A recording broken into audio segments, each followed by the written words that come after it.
Nimapada series चोरी हुई लक्षाधिक टंकार सुना गहना और नगद टंका लुट हुई पुरी जिला निमापड़ा थाना तेणुआ पंचायत आली पिंगल गांव में गत विलंबित राति एक सीरीज चोरी हुई तेज तीनोटी परिवार घरे शोता बेले दुर्वृत्त मैंने घरे पशि चोरी करभियोग होती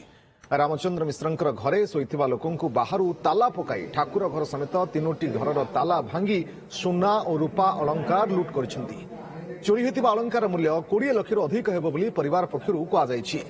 सेहीपरि अनिता नंदंकर घर सुना रूपा और नगद टंका लुट होती अन्यपटे निरंजन मिश्र घर प्राय 10,000 टंका चोरी होइथिबार अभियोग होइछि। घटनास्थल में निमापड़ा पुलिस पहुंची तदंत चलाई। मु हठात काबा हो गली कि मोर तो फैन बुलुची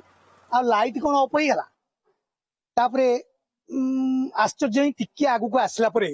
सान भाई बहुटी अन्य घरे ता पाख घर पछ घरे शुई था टिके आगु आसी देखिली गोटे हठात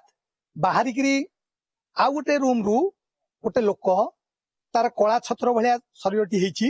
टर्च टी आगु को मार सी तार सिक्रेट चैम्बर भंगा होकर दुईटी हार गोटे चेन 8-10टी 8टी खंडे मुदी आउ बाहुटी गोटे हल कान फुल हलदी हल खंडे थिला एमती किसी आनुषानिक सुना जिनस प्राय 3-4 भरी हम से जारी मो घर तो आगुरी भी चोरी होता पुलिस वाला आसिकी भी जाइए किंतु किसी सेमती कार्यानुष्ठान नहीं नथिले कहले जेहेतु घर खाली अच्छी लोक रखु